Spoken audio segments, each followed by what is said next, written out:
ಫಸ್ಟಲ್ಲಿ anchoring ಮಾಡುವಾಗ ಮೊದಲಿಗೆ madam ಅವ್ರು ಮಾತಾಡ್ತಾರೆ. ಯಾಕೆ ಈ ಮಾತಾಡ್ಬೇಕು ಅಂದರೆ ನಿಜವಾಗ್ಲೂ ನಾವು ಭಾಳ ಇರೆಸ್ಪಾನ್ಸಿಬಲ್ ಪೀಪಲ್ ಆಗಿದೆ. ಯಾಕೆ ಮಾತಾಡ್ತೀವಿ ಅಂದರೆ ಮೇಡಮ್ ಆದರೂ ಕೂಡ ನಮ್ಮ ದೇವರಾಜ ಅರಸು ಏನು ಮಾಡಿದ್ದಾರೆ ಅದರ ಬಗ್ಗೆ ಒಂದು ತಿಳುವಳಿಕೆ ಸಿಗಲಿ ಅನ್ನೋ ಮೇಡಮ್ಗೆ ಫಸ್ಟಲ್ಲಿ ಮಾತಾಡ್ತೀವಿ.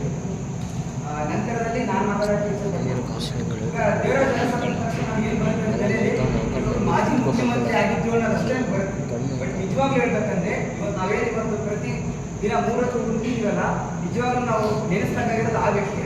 ಯಾಕಂದರೆ ಒಬ್ಬ ವ್ಯಕ್ತಿ ಕಷ್ಟಪಟ್ಟು ಮೇಲ್ ಬಂದಾಗ ನಾವು ಹೇಳ್ತೀವಿ, ಕಷ್ಟಪಟ್ಟು ಮೇಲ್ ಬಂದರೆ ಅಷ್ಟೇ ಇನ್ನೊಬ್ಬರಿಗೆ ಸಹಾಯ ಮಾಡ್ತಾನೆ ಅಂತ ನಾವು ಆಲೋಚನೆ ಮಾಡಿರ್ತೀವಿ. ಬಟ್ ದೇವರಾಜ ಅರಸು ಅವರು ಜಮೀನ್ದಾರ್ ಕುಟುಂಬದಲ್ಲಿ ಹುಟ್ಟಿರ್ತಾರೆ.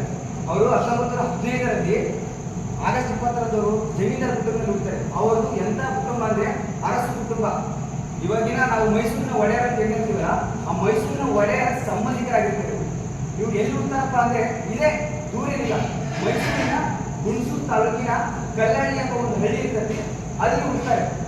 ಒಂದು ರೈತ ಕುಟುಂಬದಲ್ಲಿ ಇವರು ಹುಡ್ತಾರೆ. ಆದರೆ ಇವರ ತಂದೆ ಜಾಸ್ತಿ ಆಸ್ತಿ ಮಾಡಿರ್ತಾರೆ. ಅಂದರೆ ಇವರಿಗೆ ಹಿಂದಿನಿಂದ ಪಿತ್ರಾಜಿತ ಆಸ್ತಿ ಅಂತ ಏನು ಹೇಳ್ತೀವಲ್ಲ, ಇದು ಜಾಸ್ತಿ ಇರೋದಕ್ಕೆ ಇವರನ್ನು ಜಮೀನ್ದಾರ್ ಅಂತ ಕರೀತಾರೆ. ಅವರ ವ್ಯಕ್ತಿತ್ವ ಹೇಗಿತ್ತಪ್ಪ ಅಂದರೆ, ನಾನು ಶ್ರೀಮಂತನಿದ್ದೀನಿ ಅಂತ ಒಂದು ದಿಮಾಕು ದೌಲತ್ತಿನ ವ್ಯಕ್ತಿತ್ವ ಆಗಿಲ್ಲ.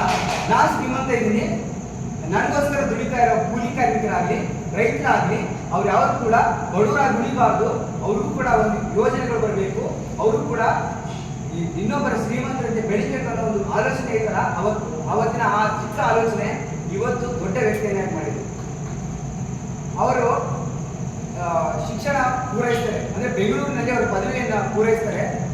ಪದವಿಯನ್ನು ಮುಗಿಸಿದ ಮೇಲೆ ಏನಿಲ್ಲ, ನಾನು ನಗರದಲ್ಲಿ ಇದ್ಕೊಂಡು ಏನು ಮಾಡಲಿ, ನಮ್ಮದೇ ಜಮೀನಿದೆ ಅಂದ್ಕೊಂಡು ಏನು ಮಾಡ್ತಾರೆ ಅವರು, ಮತ್ತೆ ಕಲ್ಲಳ್ಳಿಗೆ ಹೋಗ್ತಾರೆ. ಯಾಕಂದರೆ ನಾನು ಕೃಷಿ ಮಾಡ್ತೀನಿ ಅಂತ ಮತ್ತೆ ಹೋಗ್ತಾರೆ. ಬಟ್ ಏನಾಗ್ತದಂದರೆ ಅವರಲ್ಲಿದ್ದ ಗುಣಗಳಾಗಲಿ, ಅವರಲ್ಲಿದ್ದ ಒಂದು ದೃಢತೆ, ಏನಾದರೂ ಮಾಡಬೇಕು, ಜನಕ್ಕೆ ನಾನು ಒಳ್ಳೆ ಡಿಸಿಷನ್ ಕೊಡಬೇಕು, ಅಥವಾ ನನ್ನಿಂದ ಏನಾದರೂ ಸಮಾಜಕ್ಕೆ ಒಳ್ಳೇದಾಗಬೇಕು ಅನ್ನೋ ಆ ಗುಣನ ಕೆಲವು ವ್ಯಕ್ತಿಗಳು ಅಬ್ಸರ್ವ್ ಮಾಡ್ತಾರೆ. ಅಂದರೆ ಇವತ್ತು ಏನಾದರೂ ಸಾಧನೆ ಮಾಡಿದ್ದಾರಲ್ಲ, ಆ್ಯಕ್ಚುಲಿ ಅವರಾಗಿರಲ್ಲ, ಅವರಿಂದ ಯಾರಾದರೂ ಒಂದು 4 ಜನ ಬೆನ್ನು ತಟ್ಟಿರ್ತಾರೆ, ಅವರಿಂದ 4 ಜನ ಯಾರಾದರೂ ಬೆಂಬಲ ಕೊಟ್ಟಿರ್ತಾರೆ. ಅದೇ ರೀತಿ ದೇವರಾಜ ಅರಸು ಅವರ ಜೀವನದಲ್ಲಿ ಕೂಡ ಒಂದು 2-3 ಬೆಂಬಲ ನೀಡ್ತಾರೆ. ಅಂದಿನ ಊರಿಗೆ ಒಬ್ಬ ದೊಡ್ಡ ವ್ಯಕ್ತಿ ಇರ್ತಾನೆ, ಚೆನ್ನೈ ಅಂತಂದು. ಆ ವ್ಯಕ್ತಿ ಏನು ಹೇಳ್ತಾನೆ, ಅರಸು ನಿನ್ನ ಆಲೋಚನೆಗಳು ಚೆನ್ನಾಗಿದ್ದಾವೆ, ನೀನು ಹಳ್ಳಿಯಲ್ಲಿ ಇದ್ಕೊಂಡ್ರೆ ಏನೂ ಉಪಯೋಗ ಇಲ್ಲ, ಹಾಗಾಗಿ ನಾನು ಹೇಳೋದು ಮಾಡು, ರಾಜಕೀಯಕ್ಕೆ ಬಾ ಅಂತ ಕರೀತಾರೆ.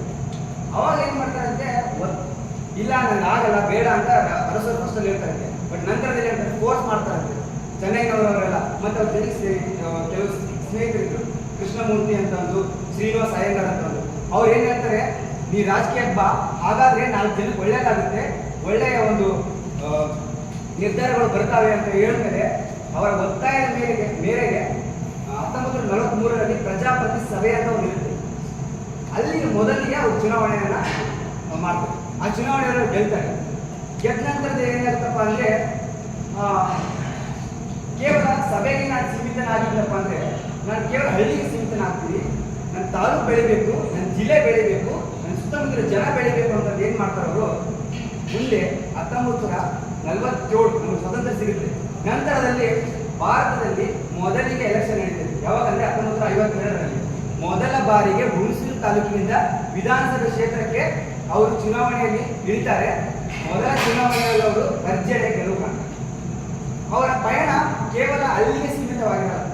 ಜನ ಎಷ್ಟು ಪ್ರೀತಿ ಇತ್ತಂದ್ರೆ ಅವ್ರ ಮೇಲೆ, ಎಷ್ಟು ಅಭಿಮಾನ ಇತ್ತಂದ್ರೆ, ಅಲ್ಲಿಂದ ಶುರುವಾದ ಅವರ ಚುನಾವಣೆಯ ಒಂದು ದಾರಿ ಸತತವಾಗಿ 6 ಬಾರಿ ಅವರನ್ನ ವಿಧಾನಸಭೆ ಕ್ಷೇತ್ರದಿಂದ ಗೆಲ್ಲಿಸ್ತಾರೆ. ಅಂದರೆ ಸತತ 30 ವರ್ಷಗಳ ಕಾಲ ಆ ವ್ಯಕ್ತಿ ನಮ್ಮ ಒಂದು ತಾಲೂಕಿಗೆ, ನಮ್ಮ ಕ್ಷೇತ್ರಕ್ಕೆ ಒಬ್ಬ ಚುನಾಯಿತ ವ್ಯಕ್ತಿ ಆಗಿರುವಂಥದ್ದು ಜನರ ಪ್ರೀತಿಯಿಂದ ಆರೈಕೆಯಿಂದ ಮಾಡ್ತಾರಲ್ಲ, ಅವ್ರನ್ನ ಇದರಲ್ಲಿ ಗೆಲ್ಲಿಸ್ತಾರಲ್ಲ, ಆ ಒಂದು ಅಭಿಮಾನ ನಮಗೆ ತಿಳಿಬೇಕು.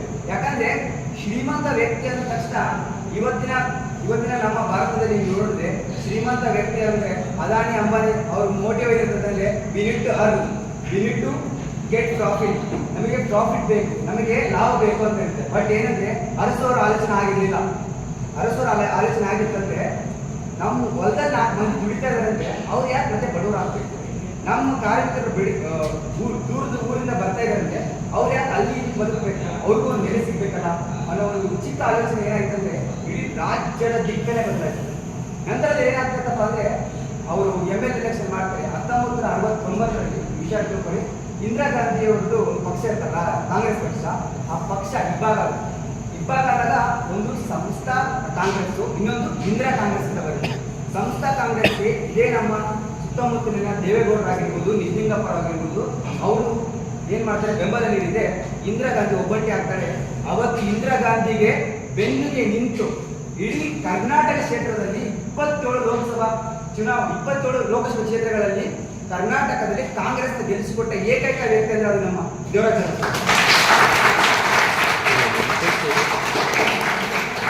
ಅವರ ದೃಢತೆ ಹೇಗಿತ್ತಪ್ಪ ಅಂದ್ರೆ, ನಾನು ಈ ನಿರ್ಧಾರ ತಗೊಂಡಿದ್ದಂದ್ರೆ ಅದು 4 ಮಂದಿಗೆ ಏನಾಗ್ಬೇಕಪ್ಪ ಅಂದ್ರೆ ಒಳ್ಳೆಯದನ್ನ ಆಗ್ಬೇಕಂತ ಅಷ್ಟು ದೃಢತೆ ಇಟ್ಕೊಂಡಿದ್ರು. ನಂತರದಲ್ಲಿ ಏನಾಗುತ್ತಪ್ಪ ಅಂದ್ರೆ ಲೋಕಸಭಾ ಎಲೆಕ್ಷನ್ ಗೆಲ್ತಾರೆ. ಆಮೇಲೆ ಮುಖ್ಯಮಂತ್ರಿ ಆಗಿ ಅಂದ್ರೆ